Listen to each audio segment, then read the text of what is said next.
गांव की औरतों को 16 श्रृंगार करना मना है। सांझ का वक्त था। तारे टिमटिमा रहे थे, लेकिन गांव के खेतों के किनारे एक अजीब सन्नाटा छाया हुआ था। पेड़ के नीचे 4 औरतें खड़ी होकर कुएं से पानी भर रही थीं। उनके हाथों में चमचमाते पीतल के लोटे थे, जिनमें पानी की हल्की हलचल सुनाई दे रही थी। कांच की चूड़ियां उनकी कलाई पर छनक रही थीं। माथे पर सिंदूर और मंगलसूत्र उनके गले में झिलमिला रहा था। कल करवा चौथ है, देखना इस बार मैं 16 श्रृंगार में सबसे सुंदर लगूंगी। माँ ने नए गहने भी भेजे हैं, सुनहरी चूड़ियाँ और लाल साड़ी। बस मन है कि इनकी आंखें सिर्फ मुझ पर ही टिके। हाँ, कहते हैं इस दिन से पति की लंबी उम्र होती है, पर मुझे तो डर लगता है कहीं मेरी चूड़ियाँ टूट ना जाए या कहीं कुछ बुरा ना हो जाए।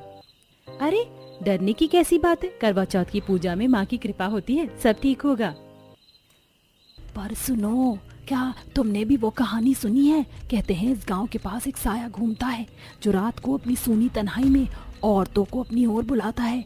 जो औरतें सज धज के 16 श्रृंगार करके निकलती हैं, वे कभी वापस नहीं आती। चारों औरतें एक दूसरे की आंखों में घूरने लगीं। चारों के दिलों में अनजानी सी बेचैनी घुलने लगी। अरे वो सब तो बूढ़ी मौसी की बातें हैं। हम तो अपने पति की लंबी उम्र के लिए व्रत रखेंगे और 16 श्रृंगार भी करेंगे। किसी साये से क्या डर? पर क्या होगा अगर सच में कोई साया हो? मैंने सुना है कि जो भी उस साये के खिलाफ जाकर 16 श्रृंगार करता है, वो उसकी जान ले लेती है। भगवान से प्रार्थना करते हैं कि वो हमें हर बुरी चीज से बचाए। मैं तो कहती हूँ आज के दिन ये 16 श्रृंगार करना ठीक नहीं।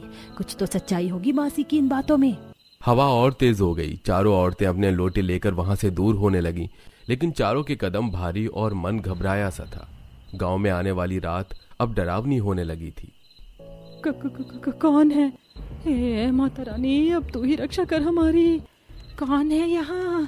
डर के मारे जान निकल रही है। अचानक अंधेरे से एक साया बाहर निकला।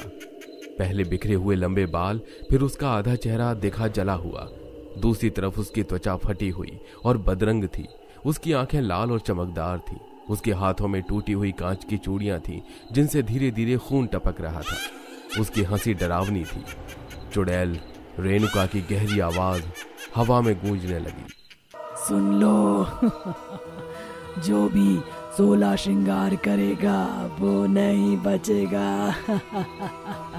तुम्हारी सारी खुशियाँ, तुम्हारी सारी खुशहाली एक एक कर छीन लूंगी।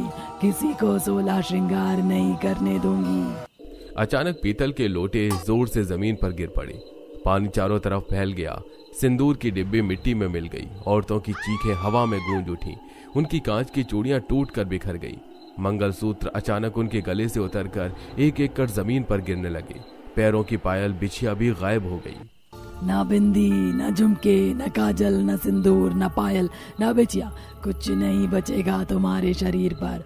जो औरतें 16 श्रृंगार करेंगी वो नहीं बचेंगी। इस गांव में कोई सुहागन 16 श्रृंगार नहीं करेगी। ये क्या हुआ?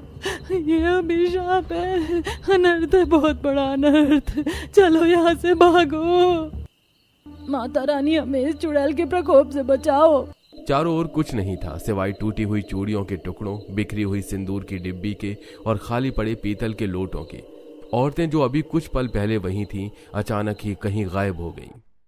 वहीं कुछ दूर पर एक हवेली में भी करवा चौथ की धूम थी। सभी बहुएं अपने अपने तरीके से तैयारी कर रही थीं।